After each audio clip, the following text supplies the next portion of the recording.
بسم اللہ الرحمن الرحیم۔ السلام علیکم۔ آپ دیکھ رہے ہیں ڈی ڈی پی انالیٹیکا۔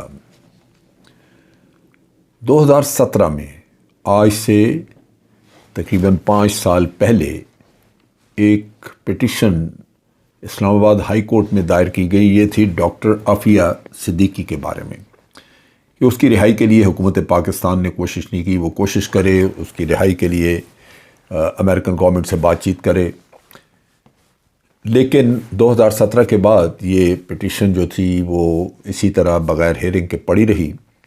اور اب آ کے یہ اسلام آباد ہائی کورٹ میں اس کے اوپر ہیئرنگ ہوئی، اور جسٹس اعجاز اسحاق انہوں نے حکومت پاکستان سے سوال کیا کہ فارن آفس نے اس کے بارے میں کیا کوششیں کی ہیں۔ فارن آفس اپنے طور پہ وہ جو بھی ان کی کمیونیکیشن امریکہ سے جو خط و کتابت ہوتی رہی وہ لے کے آئے، انہوں نے بتایا، لیکن جسٹس اعجاز اسحاق نے اس پہ انہوں نے کہا کہ یہ تسلی بخش کام نہیں ہے، یہ بھرپور کوشش نہیں ہے۔ انہوں نے اس پہ غیر اطمینان کا اظہار کیا، اور پھر یہ بھی کہا کہ اب یہاں پہ اس پہ امریکن ایمبیسڈر سے رابطہ کر کے تو اس کے بارے میں بات کی جائے۔ جہاں تک مجھے یاد پڑتا ہے،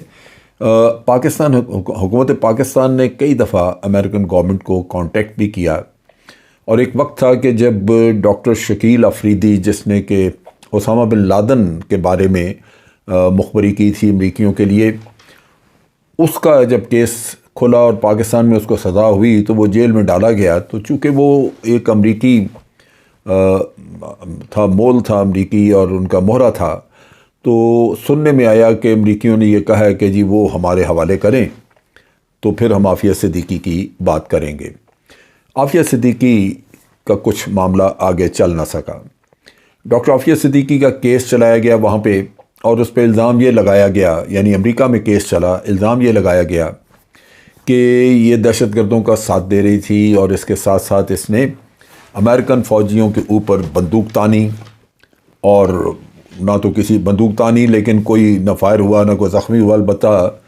کوئی وہ کہتے ہیں جی ریٹرن فائر کی زد میں آ کے ڈاکٹر عافیہ صدیقی خود زخمی ہوئی۔ بصورت اس الزام کے تحت ان کو 86 سال کی سزا سنا دی گئی۔ اب عافیہ صدیقی وہاں پہ ٹیکسس میں جیل میں موجود ہیں۔ امریکن حکومت جو ہے وہ اس معاملے میں تعاون کرنے کو تیار نہیں۔ جو ٹرائل ہوا اس کے بارے میں جو وہاں پہ وکیل خاتون جو کہ ریپرزینٹ کر رہی تھی، اس نے بھی باہر اسٹیٹمنٹ دی کہ عافیہ کا کیس صحیح طرح سنا نہیں گیا، اس پہ مکمل طور پہ بحث ہو نہیں سکی، کیونکہ غالباً وہاں پہ پہلے سے یہ فیصلہ ہو چکا تھا کہ اس کو سزا دینی ہے، اور عافیہ صدیقی کو سزا سنا دی گئی۔ ان حالات میں حکومت پاکستان بھی اپنے طور پہ بے بس تھی، کچھ نہ کر سکی۔ بہت سارے لوگ یہ پوچھتے ہیں کہ ڈاکٹر عافیہ صدیقی نے آخر کیا کیا تھا، اس کو سزا کیوں ملی؟ لیکن جو میں سمجھ سکا ہوں وہ یہ ہے کہ ڈاکٹر عافیہ صدیقی جب امریکہ میں پڑھ رہی تھیں، بلکہ وہاں پہ اب پڑھا بھی رہی تھی سائملٹینیسلی، تو ان کے ہسبینڈ امجد محمد خان وہ ان کے ساتھ تھے، اور دونوں ہسبینڈ اینڈ وائف مل کے تو جو کچھ بھی کرتے تھے، مثلا انہوں نے اس زمانے میں نائٹ ویژن ڈیوائسز خریدیں، کچھ اور اس طرح کا پروٹیکٹ اکوپمنٹ وغیرہ خریدا، جس سے ایف بی آئی کو شک پڑا، اور انہوں نے ان کا پیچھا کرنا شروع کیا۔ امجد محمد خان جو ہیں وہ پیش بھی ہوئے، ایف بی آئی نے ان سے سوالات بھی کیے، پھر عافیہ صدیقی پہ بھی سوالات ہوئے، اور پھر اس کے بعد انہوں نے محسوس کیا کہ یہاں پہ شاید ان کی لائف خطرے میں ہے، ان کو ہو سکتا ہے پکڑا جائے، تو یہ فیملی پاکستان موو کر گئی۔ یہ موو کر کے آئے وہاں سے 2002 میں۔ 2003 میں پھر اسی طرح مسئلہ ہوا، ان کے کوئی آپس میں میاں بیوی کے بھی مسائل تھے، جس کی وجہ سے بالآخر ڈائیورس ہو گئی۔ امجد محمد خان کہتے ہیں کہ عافیہ صدیقی کا رویہ اچھا نہیں تھا، عافیہ غالباً کہتی تھی کہ اس کو مارا اس نے، وہ اس طرح کے ان کے حالات تھے، جس پہ ہوئی ان کی ڈائیورس ہو گئی۔ ڈائیورس کے بعد جو سمجھ لگتی ہے وہ یہی ہے کہ امجد محمد خان اس نے ایف بی آئی کو غالباً یہ انفارمیشن وغیرہ دی کہ عافیہ کے تعلقات جو ہیں وہ دہشت گردوں کے ساتھ ہیں یا القاعدہ کے ساتھ ہیں۔ اب یہاں پہ بہت ساری چیزیں واضح نہیں ہیں۔ ڈاکٹر عافیہ صدیقی 2003 میں 1 یا 2 دن کے لیے 2-3 دن کے لیے اس کو ڈیٹین کیا گیا، اور یہاں پہ فیصل صالحات اس وقت تھے ہمارے وزیر داخلہ، اور انہوں نے 2 دن کے بعد اطلاع دی کہ عافیہ کو رہا کر دیا گیا ہے۔ اس سے سوالات کچھ کیے گئے اور پھر ان کو 2 یا 3 دن بعد چھوڑ دیا گیا، لیکن عافیہ اس کے بعد غائب رہی۔ عافیہ صدیقی کو 2008 میں دوبارہ گرفتار کیا گیا اور افغانستان میں گرفتار کر کے اس کی گرفتاری کا اعلان کیا گیا، بتایا گیا۔ 2008 اگست میں ہمارے 21 اگست کو ہماری اپنی نیشنل اسمبلی میں قرارداد پیش ہوئی عافیہ صدیقی کے بارے میں، اور بڑا تشویش کا اظہار کیا گیا کہ پاکستانی نیا ڈاکٹر ہے، سائنٹسٹ ہے، اس کو اریسٹ کیا گیا ہے، اس کی فوری رہائی کی جائے، اس کے بارے میں کونسلر ایکسیس دی جائے تاکہ اس سے مل کے بات کی جائے، پتہ چلے کہ کیا وجہ ہے، کیوں اس کو اریسٹ کیا گیا، کہانی کیا ہے۔ لیکن یہ چیز میٹیریلائز نہ ہوئی باوجود نیشنل اسمبلی کی ایک ریزولوشن کے باوجود۔ اس کے ساتھ ساتھ یہ ہوا کہ جب ڈاکٹر عافیہ صدیقی کی انٹروگیشن ہوئی، سب سے پہلے تو افغانیوں نے کی، کیونکہ اس کو افغانستان میں غزنی میں جیل میں رکھا ہوا تھا۔ وہاں عافیہ صدیقی نے کچھ بتایا کہ میں خالد شیخ محمد جو کہ مین کیریکٹر تھا 9/11 کا، اس کا کوئی بلوچی فیملی، کیونکہ خالد شیخ محمد کا بھی بلوچستان سے تعلق تھا، تو بلوچی فیملی جو کہ وہاں پہ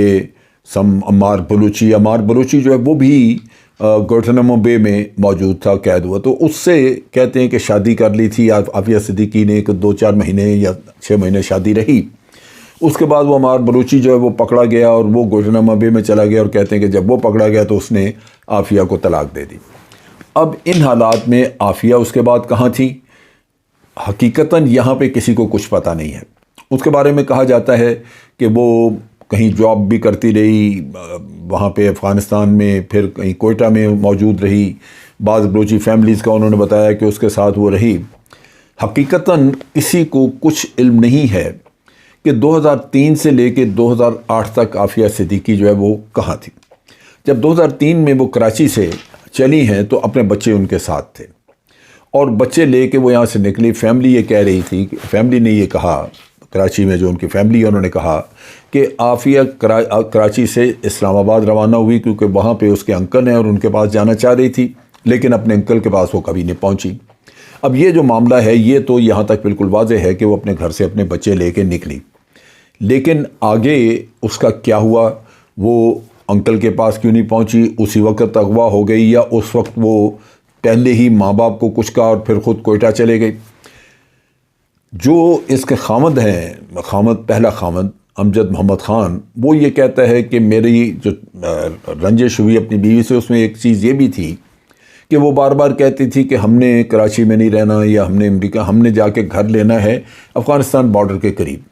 وہاں وہ جا کے کوئی لیبارٹری، کوئی اپنا سلسلہ کھولنا چاہتی تھی جہاں وہ زخمی طالبان وغیرہ کی مدد کر سکے، ان کے علاج معالجہ کروا سکے۔ یہ الزامات اور القاعدہ سے تعلق کی کہانی اس کا ایکس خامد بتاتا ہے۔ اب یہ خدا بہتر جانتا ہے کہ جو اس کے خامد کے الزامات ہیں، یا وہ جو کہہ رہا ہے اس کا کہ القاعدہ کے ساتھ تعلق، یہ چاہے وہ اس کے بعد دشمنی کی بنیاد پہ وہ کہہ رہا ہے، یا یہ کہ واقعی اس کا تعلق تھا۔ یہ چیزیں عافیہ صدیقی خود موجود ہوتی تو کبھی پتہ چلتا، لیکن یہ خبریں موجود تھیں کہ جب افغانیوں نے پکڑا وہاں پہ تو اس وقت اس کے بچے بھی پاس، ایک بیٹا محمد جو ہے وہ ساتھ تھا، اور خود عافیہ وہاں پہ اس کو گرفتار کیا گیا، پھر بعد میں امریکن سے حوالے کیا گیا۔ تو اس طرح کی چیز جو ہے وہ اس کے بارے میں موجود ہے، جہاں پہ بہت سارے گرے ایریاز ہیں۔ ایک پاکستانی داؤد غزنوی پاکستانی وکیل ہیں جو کہ امریکہ میں بھی وکالت کرتے رہے، انہوں نے اس کے اوپر کتاب بھی لکھی ہے، عافیہ انہرڈ۔ ان کا کہنا یہ ہے کہ یہ الزامات وغیرہ اس کے ہسبینڈ نے اور لوگوں نے لگا کے تو کنفیوژن پیدا کیا، جبکہ عافیہ کی اپنی کہانی سنی نہیں گئی۔ اگر عافیہ کی اپنی کہانی سنی جاتی اور اس کو پراپر ہیئرنگ ملتی تو پھر اس کا کیس بالکل مختلف ہوتا۔ لیکن دوسری طرف یہ ہے کہ اس کیس کا کوئی آگے ہمیں انجام نظر نہیں آتا سوائے اس کے کہ عافیہ صدیقی جو ہے وہ قید میں ہے۔ حکومت پاکستان کی کوششیں خط و کتابت کی حد تک تو بالکل موجود ہیں، لیکن کوئی ایسی کوشش کہ جیسے عمران خان نے وزٹ کیا تھا امریکہ، اس وقت کوئی بات کی ہوتی ٹرمپ سے، یا یہ کہ کوئی لیول ریز کرتے آج کے حکمران یا اس سے پہلے حکمران جو ہوئے یہاں پہ، انہوں نے کچھ ایسی کوشش کی ہوتی، اس کا کوئی ہمیں کوئی ایسا اندیا نہیں دیا جا رہا، کوئی اس میں کوئی اس کی خبر نہیں ہے کہ کوئی ایسی کوشش کی گئی یا نہیں۔ عوام اس کے بارے میں کافی ہمیشہ ذکر کرتے ہیں کہ عافیہ صدیقی کی رہائی کے لیے حکومت پاکستان کوشش کرے، لیکن